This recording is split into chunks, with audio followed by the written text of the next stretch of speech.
law of abundance is natural and God-given. Since the beginning of time, philosophers, visionaries, and great spiritual leaders have talked about the natural abundance of our planet. The difference between being aware of our natural abundance and owning a hefty portion of it is one of the main spiritual lessons we come to the earth plane to learn. It is the art of controlling energy and manifesting your thoughts and ideas. We live in a 3D world that reflects back to us the energy, words, feelings, and thoughts we put out. We're not all well-versed in the manifestation technique, and it takes us time to learn it. But that of itself is a great blessing. Imagine a world where everything you thought, felt, or said suddenly appeared in front of you. Sure, you could materialize $1 million on the kitchen table in 30 seconds flat. But each time you had a disquiet or a fear, you would also have a monster standing up against the refrigerator trying to eat your lunch. We come into this sluggish 3D world with the blessing of a special protection. We can have thoughts and feelings that don't instantly materialize in front of our eyes, as they do in some of the spiritual dimensions.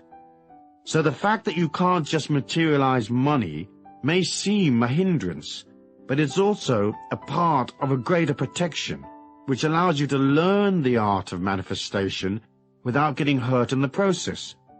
It isn't hard to see the abundance of our planet. You only have to look at the fruit trees in the fall, the lushness of life.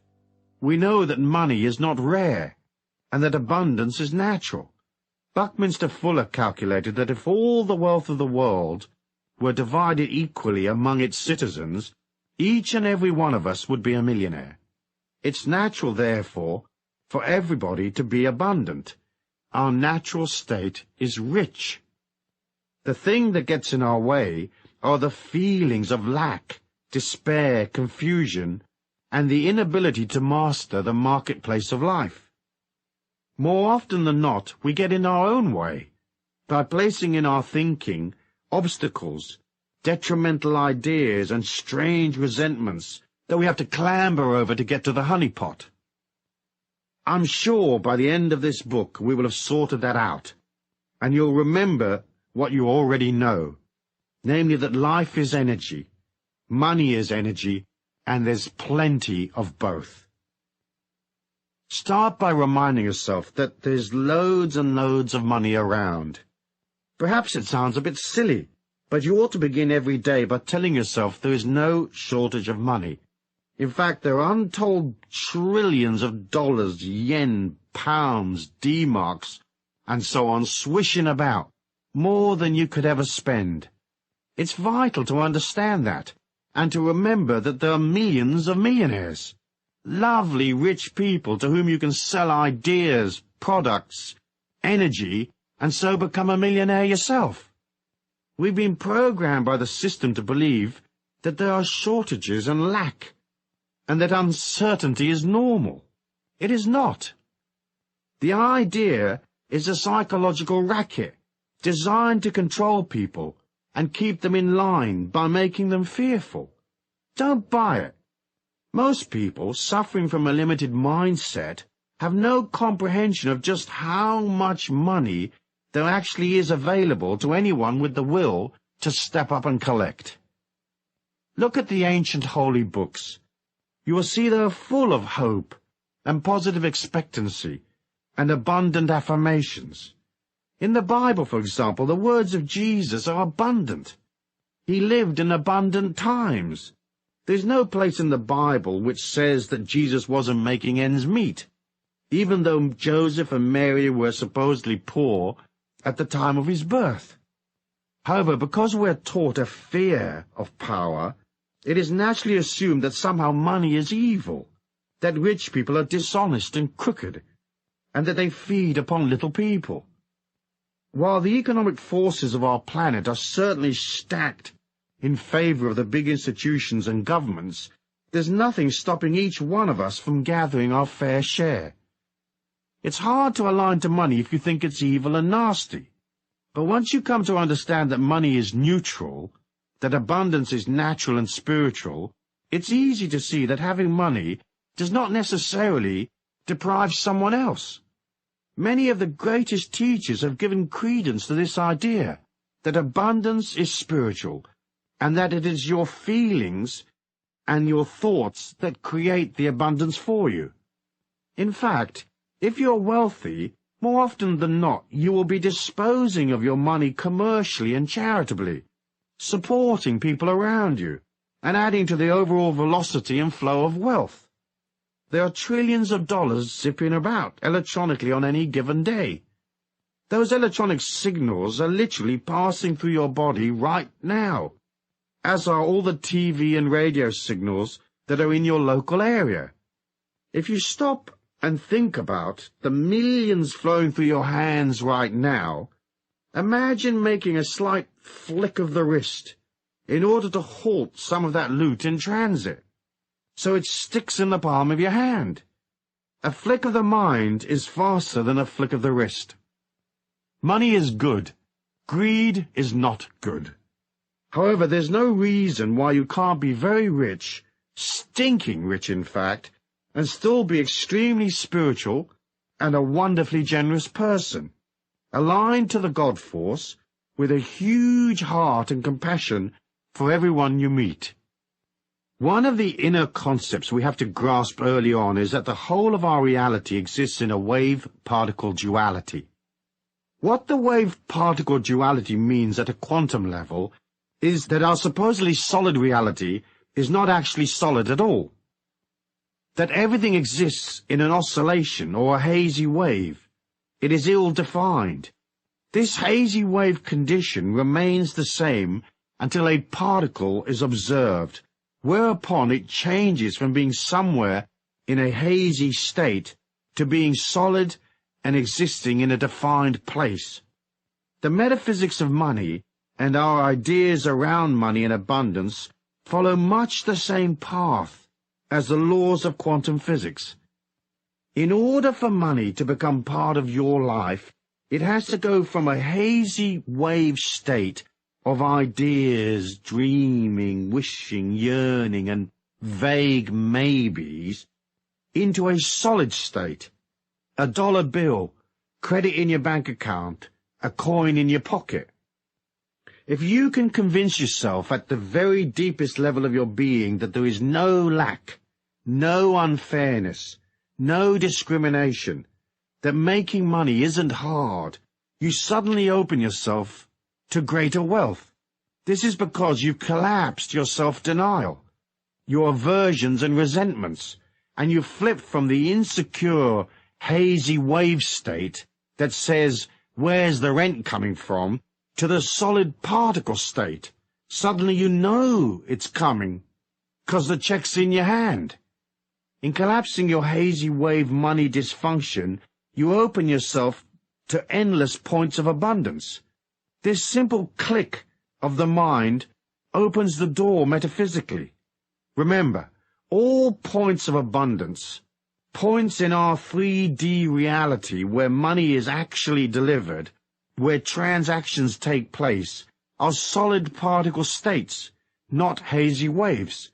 So to make the manifestation process work for us, we have to put aside all our hazy wave ideas of lack. We have to become centered and aligned to the solid symbols of abundance. We have to know we can do it. When thinking about your money flow, say to yourself this: there is a way, and I will definitely find it. This affirmation works well for most all of life's little problems. Take a little time over the next few days to stop and concentrate on things that you consider to be manifestations of abundance. Go to places where wealthy people hang out. Look at the symbols of their wealth, and affirm the abundance of this earthly dimension is holy and good. Yes, money can be used for evil purposes, but in itself it has no energy. To make your feelings right, you've got to agree that abundance is natural. You can't look at abundance with anger or envy. You can't become abundant if you exclude yourself. So when you see a person in a limousine wearing fine clothes, if you say consciously or subconsciously, What a rat! That lifestyle's not for me. Poverty is holy and good. You deny your potential. It isn't easy for most ordinary people to look at extreme manifestations of wealth and join in the idea. The ego is too racked with jealousy or inadequacy and judgment. We'll look at a palace and we'll say, that's not my kind of house. We'll see expensive things and say, that's far too much for me. To be abundant is simple, but first you have to be able to join with your feelings. It's not vital that you can instantly visualize yourself in the presidential suite of a 5-star hotel, providing you don't deny yourself the possibility. In other words, you may say, I don't have to stay at the Grand Hotel, but it's certainly something I could take in my stride. It's certainly something that I'm pleased exists.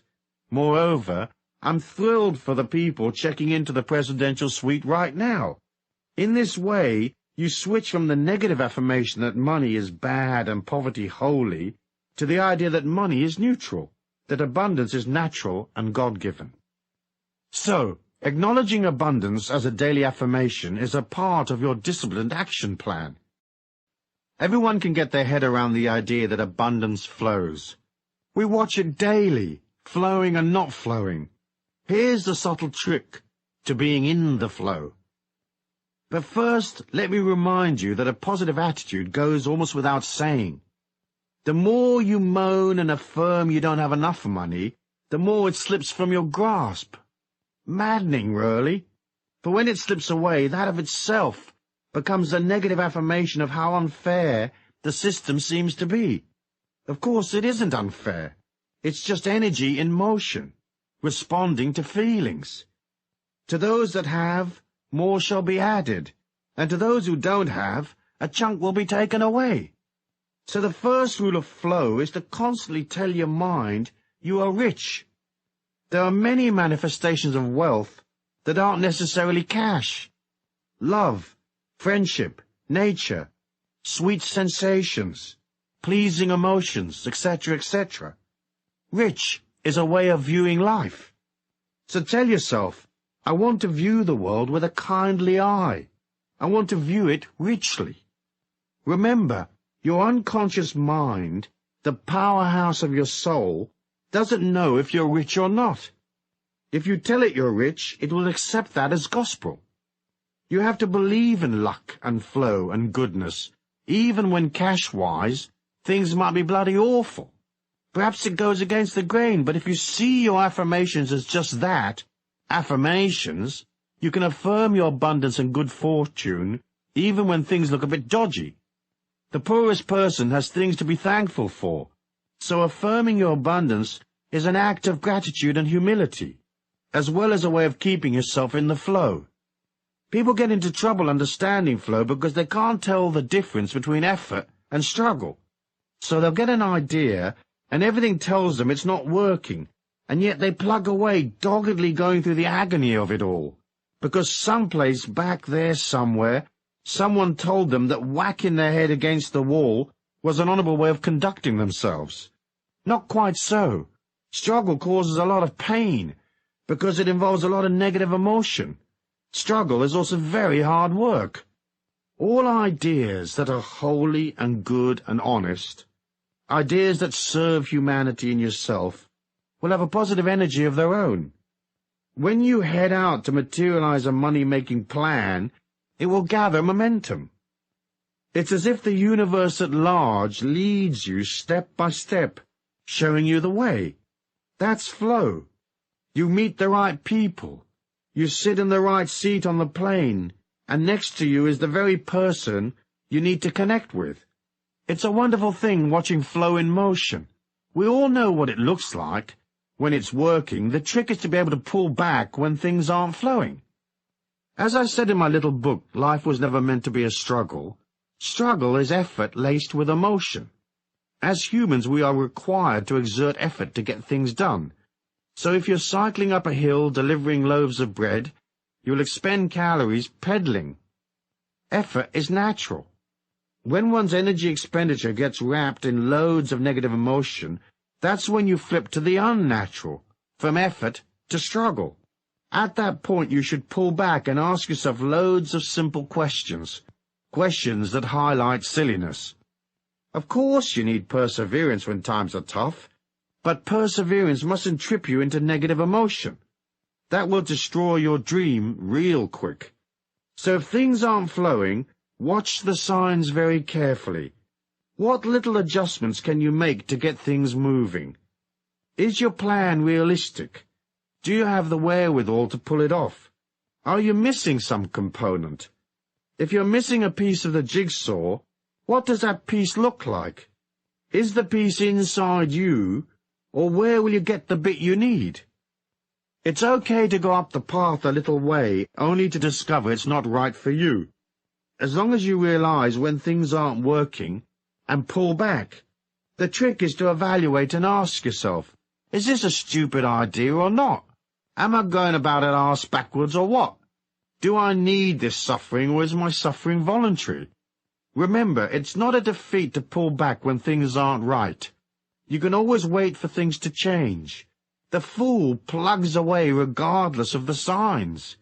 If you are aware, you'll pull back, or perhaps continue slowly forward, watching carefully, making adjustments as you go. Remember, don't be impatient. Things always take longer to materialize than you think they will. That's because our minds can move faster than the 3D reality in which we all exist. Also, it's okay to make mistakes. It's okay to fail sometimes. See these as mini seminars you attend to teach you the tricks of life. Of course, the main trick is to be flexible and easygoing and light-hearted, and to learn, learn, learn. Life's a seminar. We learn by stuffing it up. So be kind to yourself. Although flow often seems a form of magic, it actually stems initially from order and planning. It's much easier to experience a great good fortune when you're organized and ready and able to receive the abundance due to you. So ask yourself, am I ready? If someone shows up right now with my special opportunity, can I respond? Am I flexible? Can I move and go in an instant? Flow is energy in motion, so you have to become the embodiment of energy in motion, i.e. flexible, fluid, and fast on your feet. In passing, let's look at risk and reward. To make money, you will have to take risks, even if it's just your time on the line. The key to risk-taking is knowledge. For example, gambling is betting on an unknown outcome. Investing is betting on known possibilities. The difference is knowledge and the quality of your information. So when the amateur blackjack player is pitching his money on the run of the cards, he's gambling. But the professional card player has knowledge and additional information. He can count cards as they come past and make informed decisions about what is to happen next. He's not gambling. He's investing his money in a planned and reasonable way on what might seem to others a random outcome. His knowledge and ability change the random nature of the game into one of near certainty. He is not struggling, he's working, just as the croupier and cocktail waitress are working. So struggle can be avoided by collecting information, lots of it, learning and watching and topping up on your game of life. Moving through life with ability and knowledge, you go from gambling on life to investing in life. We all have to accept risk. Crossing the street is a risk, just one we're used to. The trick is to have enough information so that you're betting on outcomes that are almost certain. When the outcome isn't certain, you ought to design your involvement to ensure there's an easy and inexpensive escape route. Remember, as I've said before elsewhere, never go into anything without figuring out where the exit is. Never commit until you have to, and not until you have enough information. Try to make sure there's a back door to whatever commitment you make. Your feelings are enormously powerful. They are your extrasensory perception. The mind can deduce from what it already knows and guess at an outcome. And millions are lost every day using this intellectual guessing method. But your feelings are more accurate, for everything is energy. So any deal or investment or any involvement with others has an energy of its own. That is its thumbprint, if you like. Use your feelings to stay in the flow and keep away from trouble. Remember, if an idea feels wrong, it is wrong. That's not to say that you should trash a deal whenever you have a moment of disquiet. It's just to say, if suddenly there's an energy shift, you're in tune with your feelings. That shift will alert your feelings. When something feels odd, stop and notice and take stock. Your feelings guide you away from trouble. Half the trick to making money and being in flow is staying away from deals that don't work. It's the deals you walk away from that make you rich, as much as the successful deals. So put your feelings into everything. Meditate and become a satellite for your subtle feelings. The way to build up your sensitivity is to ask. Constantly refer back to your feelings to confirm your direction. If you're in a meeting, mentally reach out to the other people there, and imagine your arm extending to touch them in the heart. Then mentally pull your arm back quickly, while centering your mind, blanking it, and ask, how does this person feel? Edgy, arrogant, angry, excited, crooked, safe, loving, kind, and so on. Your first impression will be the correct one. The litmus test to referring to your feelings should be used many times a day. Energy shifts constantly, so you'll want to be aware, especially when dealing with other people. How does this situation or person feel right now? How is it different from the way it felt last time I checked in? Is this deal I'm considering for real? Or has something changed? What's the upside? What's the downside? Is the downside far greater than the upside? Is the risk worth taking? Then ask yourself how you feel. Are you happy, comfortable, flowing along, or is there something bothering you? Staying in the flow is only really a matter of staying close to your feelings. Struggle comes from a lack of awareness of self, and from poor quality information. It is also compounded by the inability to turn back when the energy on a particular path peters out. Stay in the pocket. Be aware, shift and change. And never get into anything you can't walk away from. Keep these rules, and you will always be in the flow.